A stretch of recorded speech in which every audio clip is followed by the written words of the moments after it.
Assalamualaikum warahmatullahi wabarakatuh. Perkenalkan, nama saya M. Aldi Fajar dengan nomor BP 19 10 95 3011 pada mata kuliah Etika Profesi kelas A. Baiklah, pada video kali ini saya akan mempresentasikan materi tentang kejahatan teknologi informasi atau cybercrime. Baiklah, yang pertama yaitu kita bahas adalah pengertian cybercrime itu sendiri. Apa sih pengertian cybercrime itu? Menurut Organization of European Community Development atau OECD, cybercrime adalah semua bentuk akses ilegal terhadap suatu transmisi data. Artinya, semua bentuk kegiatan yang tidak sah dalam bentuk suatu sistem komputer termasuk dalam suatu tindakan kejahatan. Secara umum, pengertian cybercrime sendiri memang bisa diartikan sebagai tindakan kejahatan di ranah dunia maya yang memanfaatkan teknologi komputer dan jaringan internet sebagai sasarannya. Seperti apa yang telah disebutkan tadi, tindakan cybercrime ini muncul seiring dengan kian gencarnya teknologi digital, komunikasi dan informasi yang semakin marak digunakan pada masa sekarang ini. Selanjutnya, kita masuk ke jenis cybercrime. Di sini, saya menemukan ada 8 jenis cybercrime. Yang pertama yaitu unauthorized access atau akses tidak sah. Maksudnya, kejahatan yang terjadi ketika seseorang memasuki atau menyusup ke dalam suatu sistem jaringan komputer secara tidak sah, tanpa seizin atau tanpa sepengetahuan dari pemilik sistem. Contohnya yaitu probing dan port scanning. Jenis yang kedua yaitu konten ilegal atau illegal content. Maksudnya, kejahatan yang dilakukan dengan memasukkan data atau informasi ke internet tentang sesuatu hal yang tidak benar, tidak etis dan dapat dianggap melanggar hukum.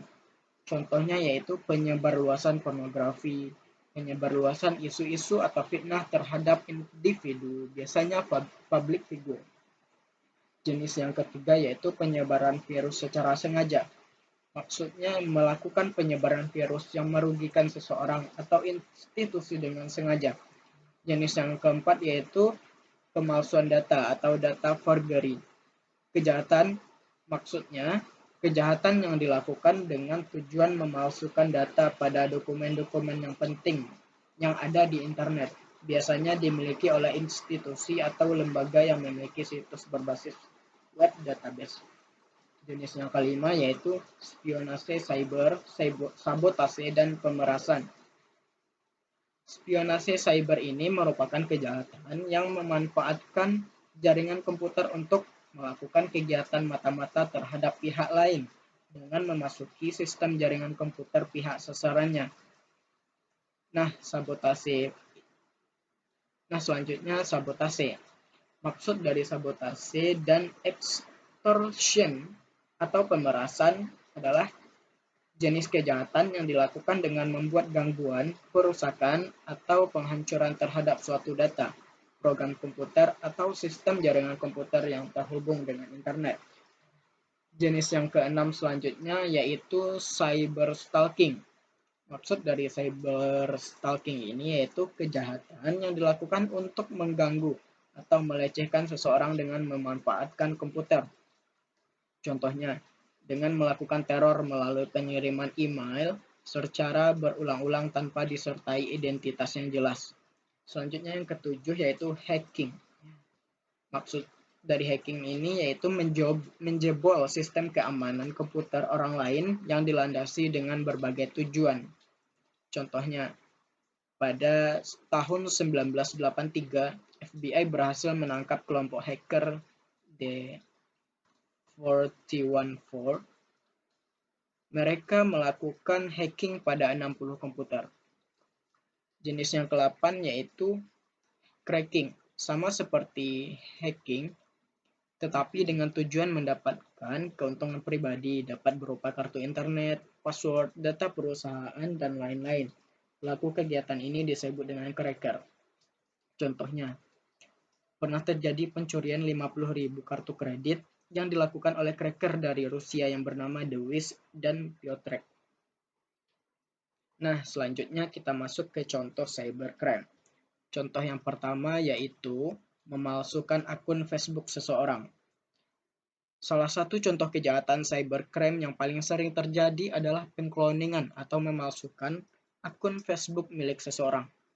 Tindakan ini marak terjadi kepada public figure, tokoh-tokoh ternama yang memiliki banyak pengikut.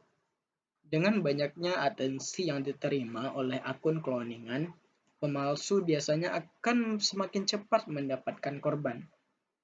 Nah, cybercrime model ini biasanya meminta bayaran uang dengan cara transfer ke rekening tertentu. Jadi, jangan mudah percaya jika kita dihubungi oleh seseorang yang mengaku sedang membutuhkan bantuan. Selanjutnya, contoh dari cybercrime yang kedua yaitu fenomena ransomware WannaCry.